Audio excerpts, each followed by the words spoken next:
and gentlemen, thank you very much for coming along this beautiful Saturday today. On behalf of Iraqi Renaissance Organization, I would like to introduce our event tonight to you with my group. We are a youth group trying very hard to empower our community. We have a lot of work in the future. This is not going to happen unless everyone can cooperate with us, inshallah, in the future. Today, I'm going to introduce our MC, Miss Awatif, and she's going to run the program for tonight. Everyone has to be patient. We are very young fellows. We have no experience, only 10 years. We need more, another 10 years. Sure. 100%. All right, I'll leave the mic to Awatif. She's the MC, and I hope the event will go very well. And I know everyone knows what he is here today. انتم بتعرفون ليش هنا الليل. احنا عازمين هذا الرجال اللي هو عضو البرلمان الثاني كله في جلاله، بس هو هذا المهم. وعندنا رسالة اللي هي رسالتكم، اللي هي بصراحة المصيبة الكبرى يعني بالنسبة لنا. فاحنا نحاول هذه المشكلة نحلها بطريقة محترمة وبطريقة حضارية جدا. فإن شاء الله البرنامج الليلة راح يكون بوجودكم برنامج ناجح، وحتى المستقبل يكون أفضل لكم كمان. شكرا لكم، وإن شاء الله نتمنى الموفقين.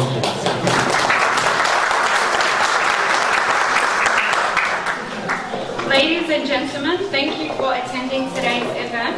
Before I start, I would like to acknowledge the traditional custodians of this land, the Durag people, and pay respect to their elders, both past, present, and future. And now, can everyone please stand for the Australian National Anthem?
Good evening, ladies and gentlemen.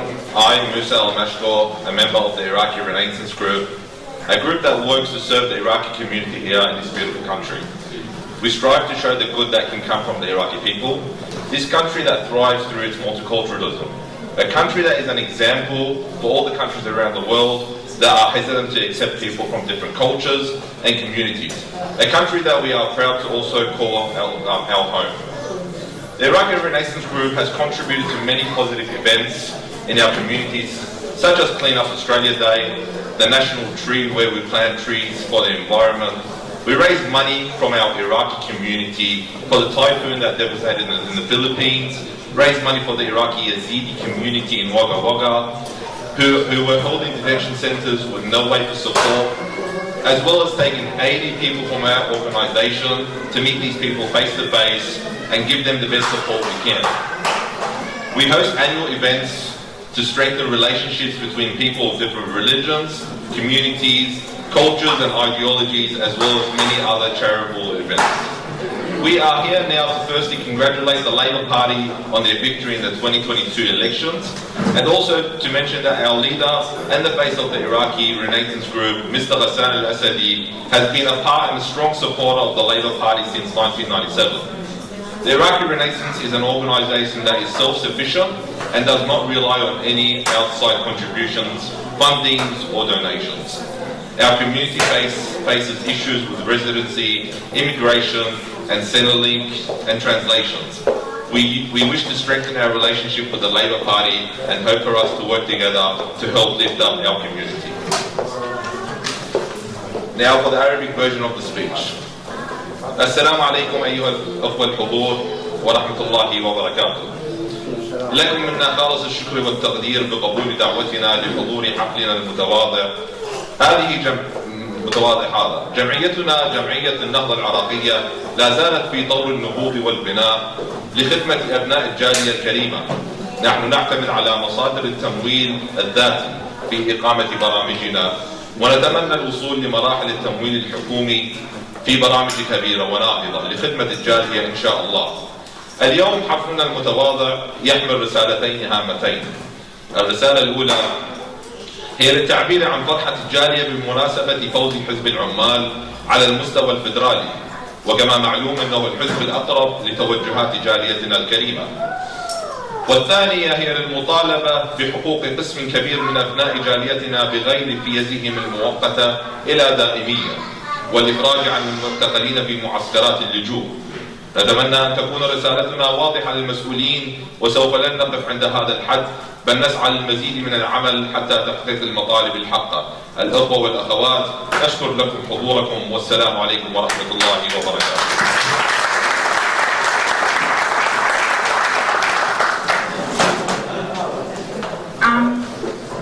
Now can we have a speech by Dr. Miss Noor, please?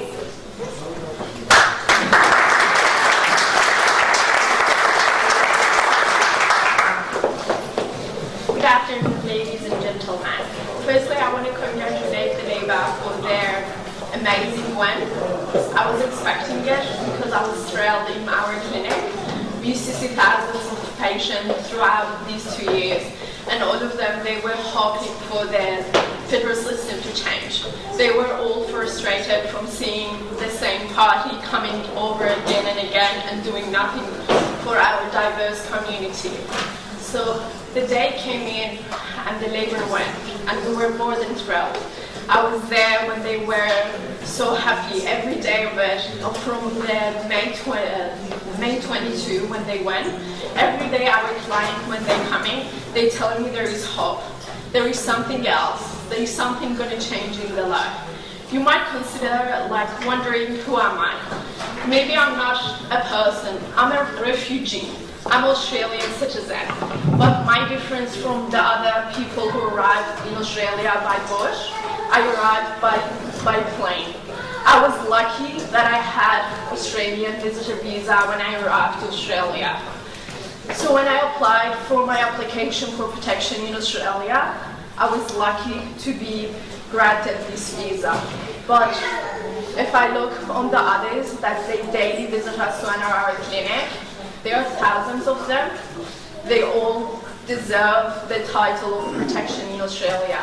They deserve to live in Australia permanently as I do, but they don't have this title. Most of them, they're still struggling. Most of them are very intelligent. I'm intelligent. I'm a doctor. I'm a I have a Bachelor of Dentistry. But when I came in here, in the first day when I arrived, I felt so scared. I feel like I'm out of my comfort zone. What I'm going to do in this new country? Would I be able to work? Would they be accepting me? But what happens amazed me. After 1 month of arriving here, I had another 2 months in my visitor visa. I was applying for every position in order to start my life here. And one day, I went to an interview in the northern Sydney, and I was amazed when I told the lady, I still don't have a right. My bridging visa will start in 2 months, but I'm intelligent, I can learn anything, I will do anything to survive here. And on that moment, that lady was so amazing that she said, I don't mind. You can come and work. I will give you can get trained while these 2 months, so you can learn new skills. By the time your visa would allow you to work, then I will start paying you. And she offered me if I need a shelter, if I need a place to stay in. But I was lucky, I had some savings, so I had a shelter. But by the end of 2 months, I started working. I started earning my money from my work. I wasn't those little girls that left her country but found some place here. Then I was very lucky. After 5 months, I was granted permanent residency visa. This luck continued. After around 1 year, I decided I want to be part of this country. I was very lucky to get a permanent resident visa, but I wasn't understanding why my other people, other Iraqi people, other Afghani people who arrived by boat, they're not allowed to receive the same visa as I did.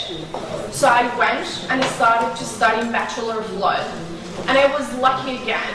I wrote a letter to Australian Catholic University telling them I don't have any legal background. I'm a dentist. All I know is biology and chemistry. And I want to learn more about law. And they offered me the bachelor degree. I started with the first semester literally knowing nothing. I was crying on the first semester because every day I was thinking I'm gonna fail. But I didn't. My teachers were amazing. They told me maybe on the first semester you're gonna barely pass, but you're gonna be a better person. You're gonna know more. By the first semester, yes, I passed. There were some people always telling me because I'm from a diverse background, because my English is not perfect, I won't survive in a degree such as law. But fast forward, in 2 years and 8 months, I got my bachelor degree. And my last semester, all my grades were more than distinction. And the professor who on the first semester that taught me, he was so proud of me. He said, I'm more than proud than if my own children had finished the degree. So the difference after all of this, after 1 year and 8 months, I was lucky I could sponsor my husband to come and live in Australia with me. When by end of 3 years, we started to establish our dental clinics. By end of 4 years, we started to pay a good amount of tax from our business. All of this wouldn't happen unless someone gave me a chance, unless someone acknowledged me, the little girl that was born as a refugee in Iran, where they never acknowledged her, where they always told her you're a foreigner, where when I came into Australia, they never doubted that. They consider me a refugee, they give me a new home, and I'm proudly from last year an Australian citizen for life. And I couldn't be that.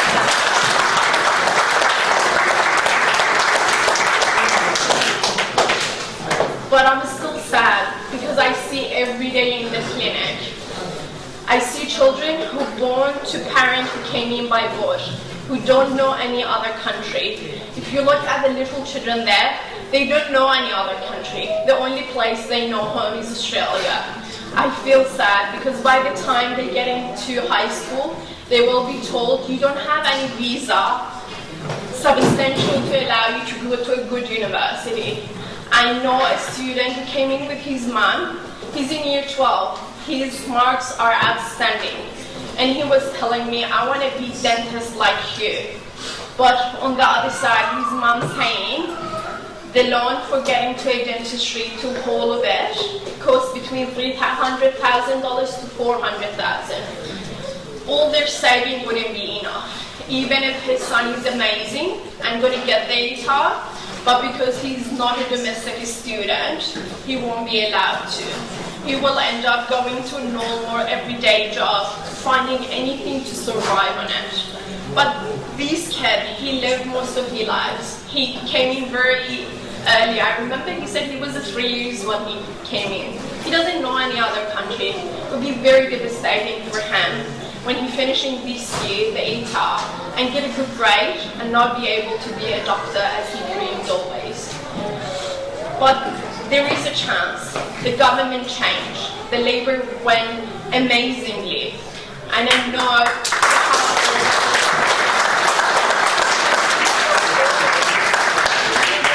all these little kids. I was once those kids. And I know how sad it would be to always be reminded you are an outsider. I don't want them to grow to be an outsider. Thank you very much for listening to me.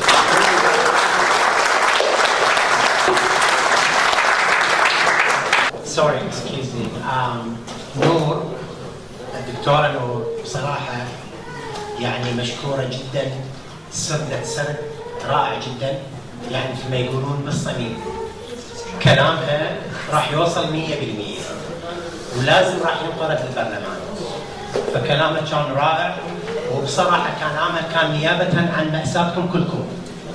فكل واحد اللي بقلبه شيء راد يقوله، أنا متأكد أكثر بهواي، بس الكلام صح كان مختصر بس انقال بشكل رائع جدا.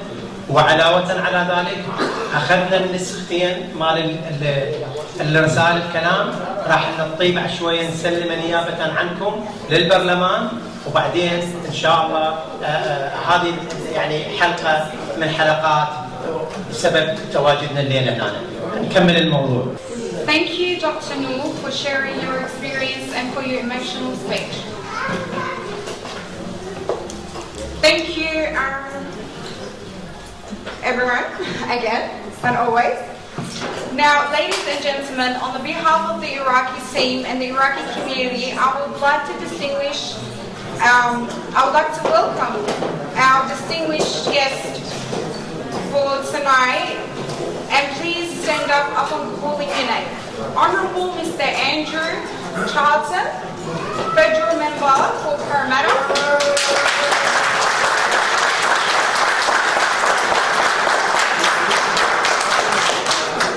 Carmen Lazar, Councillor of Fairfield City Council.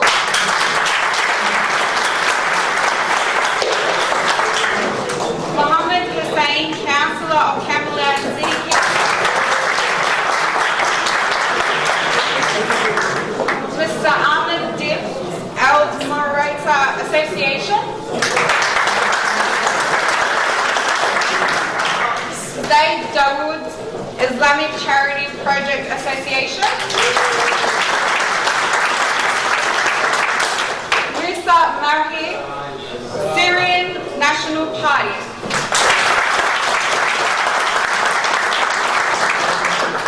Michael Quincy, I Am Humanity Organisation.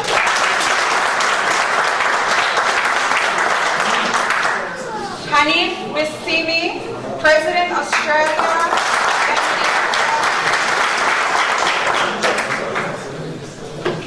Kasim Chowdhury, Labour Party and long-term community active member.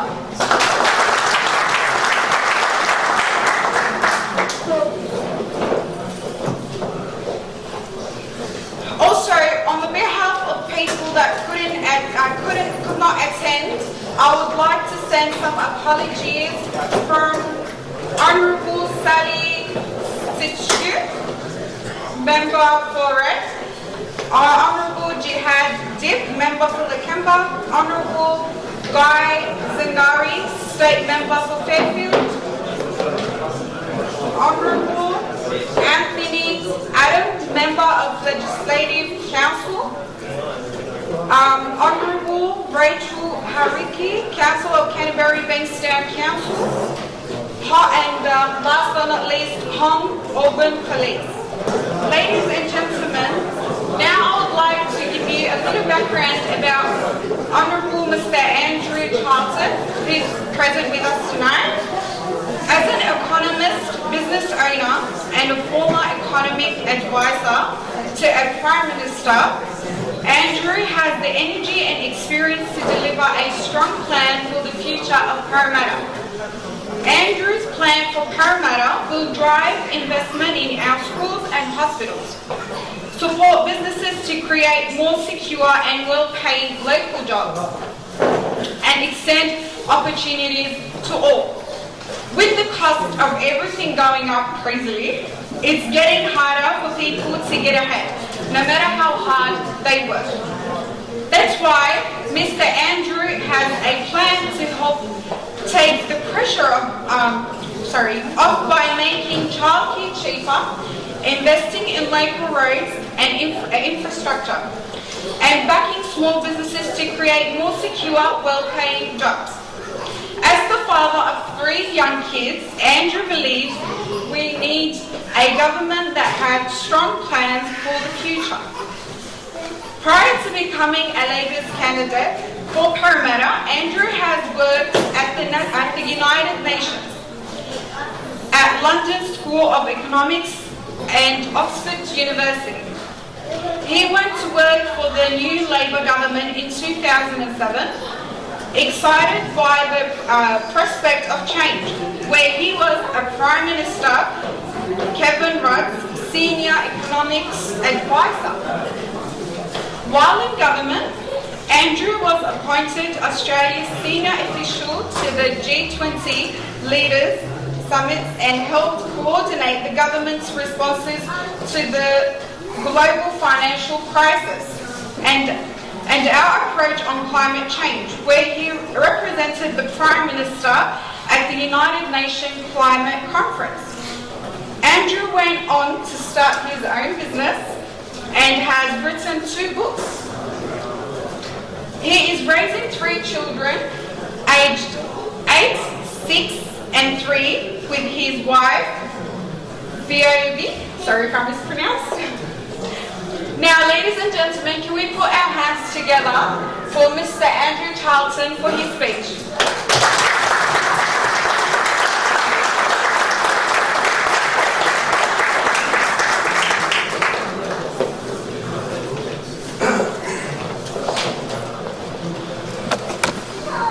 Well, friends, what a pleasure to be with you tonight. Thank you for inviting me to this lovely event. Thank you, Ghassan and the Iraqi Renaissance group for putting on this event. And most importantly, thank you for your support for Labor during the election and over many, many years. I'd like to acknowledge some of my colleagues, Lynda Woltz, the member for Auburn, Carmen Lazar, Fairfield Councillor, and Mohammed Hussain, Cumberland Councillor. Friends, it was 1 month ago, that Australians voted for change. 1 month ago that Australians voted for hope. 1 month ago that Australians voted for a better future under a Labor government. And what I want to tell you tonight is that your Labor government is already working hard to deliver that better future. We've already started work for the Australian people to lift wages, lifting the minimum wage already by more than 5%, stopping the most vulnerable workers in our community going backwards. We have already implemented the most diverse cabinet in Australia's history, including 2 Muslim Australian ministers, the wonderful Ed Husick and Anne Ali. We've started to rebuild...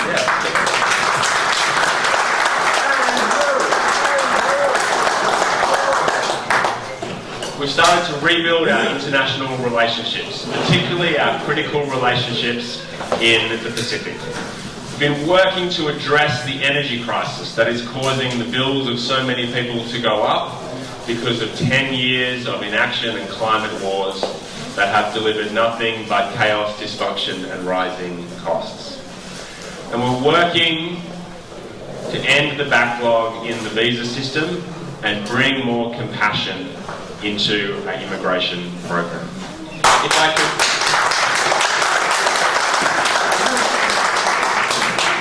If I could name one characteristic of the new Labor government, something that you will see in everything that the Labor government does, it's humanity.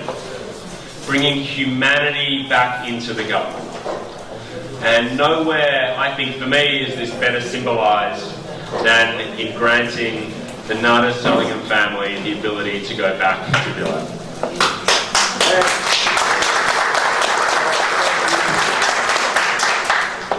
And those Labor values will be imbued in everything that we do. And that I feel such a commonality between the values of the new Labor government, the values of Iraqi Renaissance, the values of this community. And when I read about Iraqi Renaissance, I read about an organisation that at its core has the betterment of the community, that has creating opportunity, that has delivering empowerment to everybody. And when I heard Nora's wonderful speech about how so many people come to Australia but were made by the previous government to feel like outsiders. They were made by the previous government to feel like foreigners in their own home. Well, that is not the message of the Labor government. The message of the new Labor government is that nobody is an outsider. No one here is a foreigner. Everybody is welcome and we cherish our multicultural community. Those are our values, those are your values, and you will see that implemented to create a better Australia over the coming months and years. So finally, I want to thank you for your support. It was a very long journey for Labor to get back into government after 9 years of Liberal rule. It was a tough election, a particularly tough election in Parramatta, and the support of the community was so important to delivering that victory. And I want you to know that we'll never forget that. We value your support and we'll support you in return. And we'll help you on your journey just as you have helped us to deliver a better, more hopeful, more human government for Australia. Thank you very much.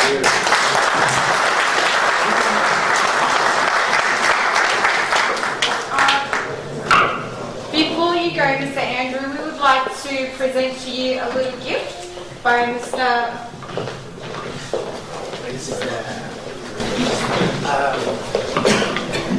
Thank you very much for that. This is two messages from all of these people. And I think you got the message from the lady from Northern North. This is between positive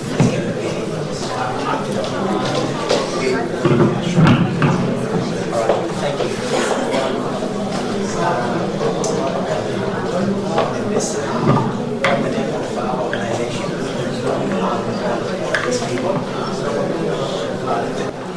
بالنيابة عنكم جميعا أخوتي الأعزاء الكرام والكلام لكل اللاجئين، ما عندنا فرق بين واحد وواحد.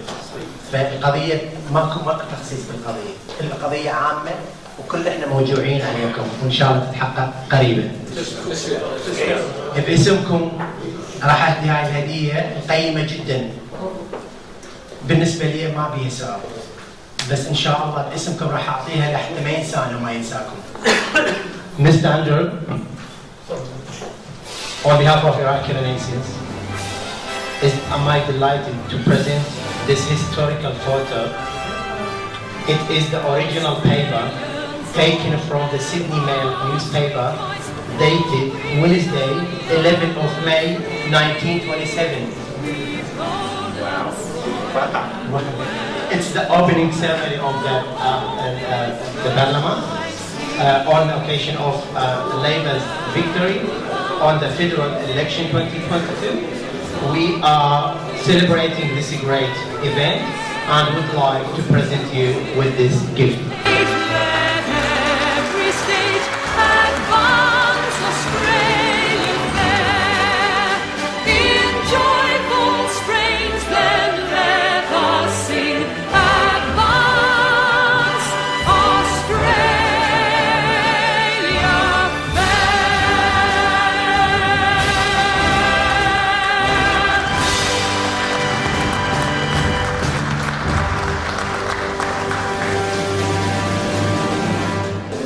Thank you, Mr. Andrew, and thank you, Mr. Asa. we would like to welcome again Honourable Miss Lynda Woltz. Miss Lynda Woltz, member of the New South Wales Legislative Assembly and state member for Auburn. Lynda joined the Australian Labor Party at the age of 15. Her grandfather, Warla Marka Ben Walsh, was a founder of the Birrong branch of the Labor Party. From 1984 to 1987, Lynda was a member of the Australian Army Reserve, and between 1987 and 1993, Lynda served in the Australian Regular Army and was in the second group of women to train at Kapuka in New South Wales. Outside the Army, Lynda has worked as an electorate officer and has travelled extensively within Australia. She is married to Elias Bampas and has two daughters, Catherine and Anastasia. Miss Woltz, elected as a member for Auburn since 23rd of March 2019. And since she elected, she started to work hard to serve her area, and we are so proud of having her as our guest. Please put your hands together for Miss Lynda Woltz to give her speech.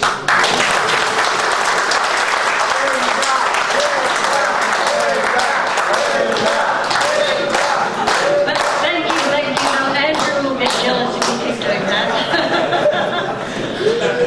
Thank you, everyone. It's so wonderful to be here. And firstly, I'd like to acknowledge the traditional owners of our lands, the Wongal people of the Eora Nation, and we pay our respects to their elders, past and present.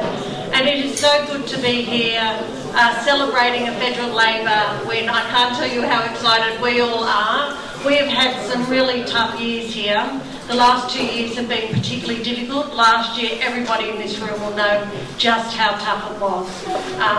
Appallingly tough for our area that was locked down. We lost some very good people. We had a lot of people that never got to see their loved ones pass away. We had businesses that went under.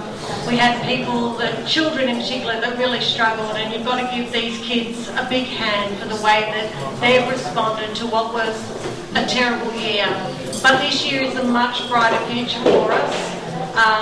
Not only because of the federal Labor government, but that makes our life easier, because what we know about Labor is that underpinning every Labor government are the key reforms that help the community. You only have to think about Medicare, a Labor initiative.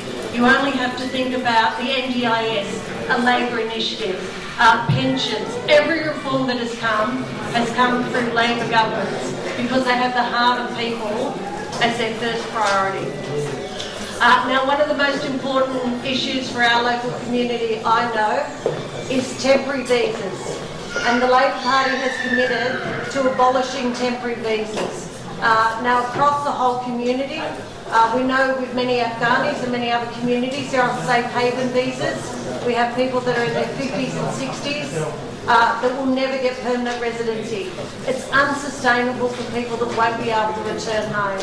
And these are the priorities that the Labor government is going to be looking at and addressing, with a view to having an immigration policy that is fair and equitable and is in the best interest of the Australian people.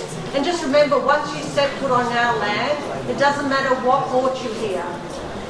If you're like my grandfather, who was set up here on branch of the Labor Party, he grew up on an Aboriginal mission. And his people have been here for 60,000 years. My great-great-grandmother fled from Germany in 1870 at the Franco-Prussian War, or my father-in-law, Miltos, who fled from the military dictatorship. They came here because of war. Or if you like my dad from New Zealand, who was just looking for a better economic opportunity. It doesn't matter what your story is to get here, your story is our story, and our community is one in terms of who we are and what we go forward. Now, the reality is that we've had bushfires, we've had floods, we've had storms, we've had pandemics. We can say these are 1 in 100 year or 1 in 1,000 year events, but they're not, because every year we are seeing these events happening, and we're going to have to start accepting that this is the new normal. The great thing about being in Auburn is that our community groups and our organisations like Iraqi Renaissance and Gazanda's so much hard work. I've seen him running around every Filipino community event I'm at. They're working together with the other agencies to deliver food, clothing, hampers and assistance on the ground. It's our community organisations that are making the difference because government is very slow to react. But we have to find better ways of dealing with emergencies that happen, because there are going to be more of them. The reality is weather events are more and more frequent, and they will be worse every single time. That's just the trajectory we're on. And the COVID pandemic, as we know, the figures are going up again. That doesn't mean we're going to lockdown, which is good news, but it does mean we have to be cautious, because we know that there are hard times coming. We also know that interest rates are rising, that the CPI is rising, and that there is going to be at some point along the way some kind of resettling of the economy. And it's in this area we know that unemployment is always highest and always the first to suffer. So we have to be very cautious about that as we go through. Good news is, though, we've got Andrew on our team now, and that's going to make a huge difference. He's an economic genius. That's why we've got him here. He was the economic advisor to Kevin Rudd. So we can't have a better person on our side out here in our area looking after us, because he's one of the key people that knows exactly what levers we need to pull and how to get us there. So,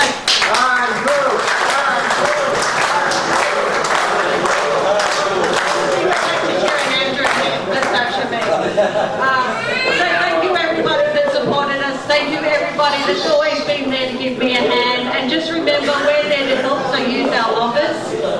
And just one thing I will mention, particularly if you've got pensioners around, Service New South Wales has a service where they will go through every rebate that you're entitled to and make sure that you're getting it. So if you've got people particularly on pensions or concession cards, they're entitled to electricity rebates, gas rebates, council rebates. There's a whole heap of assistance for families with children. Hook in and go and get them to go through all your accounts and make sure that you're getting all the rebates, because with these tough times, $100 here, $200 there in a rebate to help pay the bills is going to be vitally important. So please use that service. Thank you guys. Thank you very much.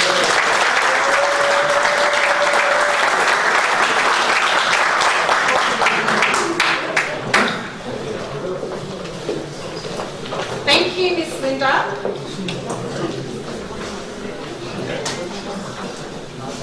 Last but not least, can we put our hands together for Dr. Howard to come forward for her speech?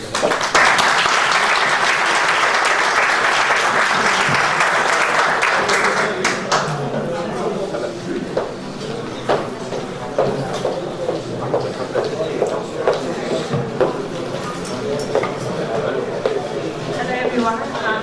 So my name is Howard. I'm a psychologist and I'm also a member of the Labour for Refugees. So this is an organisation that we work inside the Labour Party to ensure that the startup platform and the state platform and the federal platform have a strong policy to support all the refugees and people who support asylum seekers. One of the reasons why I joined Labour for Refugees, I'm a refugee. My dad came by boat in 1999, and before he gets to Australia, he had 3 failed attempts, and I was about to lose my father to those attempts. But I know that if he had a better option, he wouldn't risk his life for us. And I want to send the message that we refugees have a lot of potential. And we do take Australia as a country, as a home for us. And we give to Australia as much as Australia is giving to us. We want our voice to be heard by the Parliament. And I was just telling to my colleagues in Labour for Refugees that people here feel welcome and feel at ease with Labour Party, because at least they are hearing us. at least they are receptive of our messages. But the previous government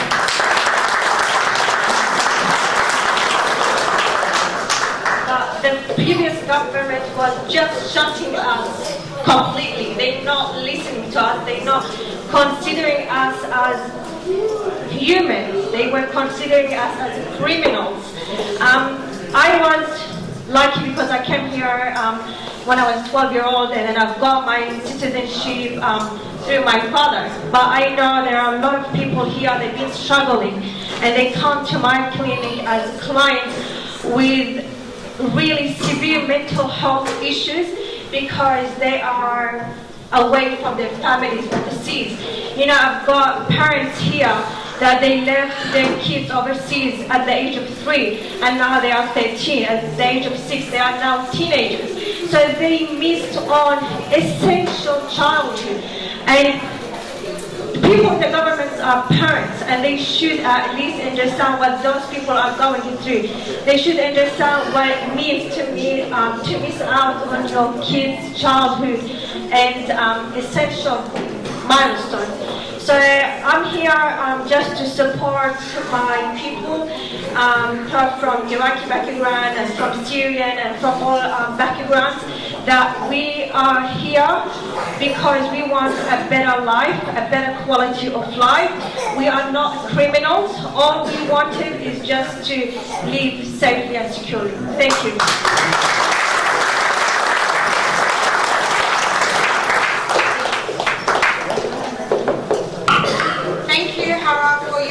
Amazing speech.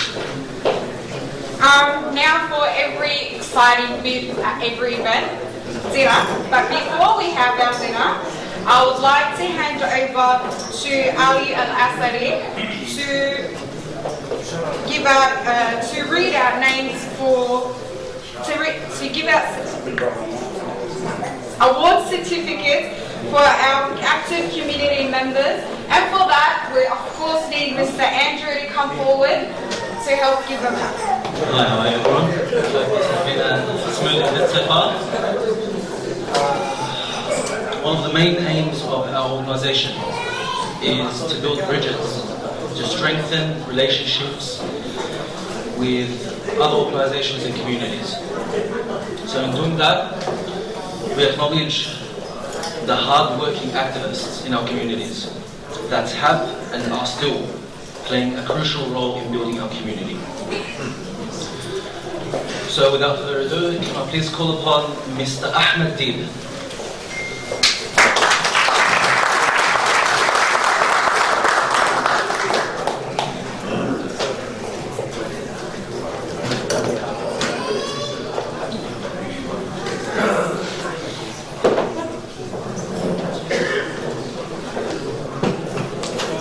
Can I please call upon Mr. Musa Murray.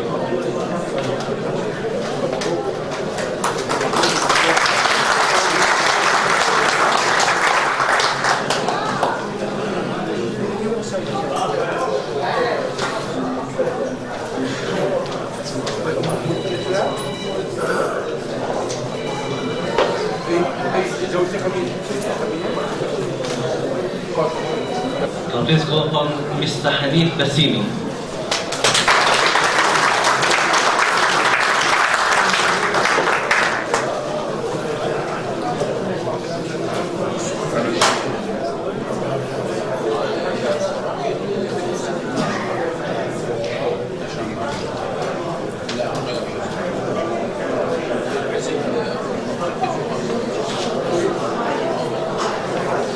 Congratulations everyone. Can we just have a round of applause for the mentioned names?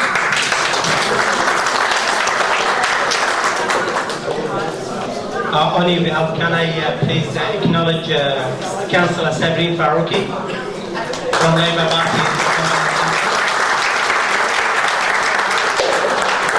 and our friend Councillor Saad from Labour Party.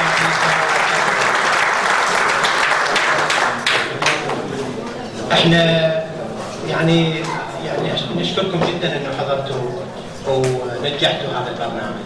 هاي اولا. ثانيا ان شاء الله تكون الرساله وصلت وانا متاكد وصلت الرساله. يعني هو الانسان اذا يريد يودي رساله احيانا اكو كلمتين واحيانا اكو كتاب. احنا نريد الكلمتين ما نريد الكتاب. والكلمتين وصلت وانا متاكد وصلنا ان شاء الله.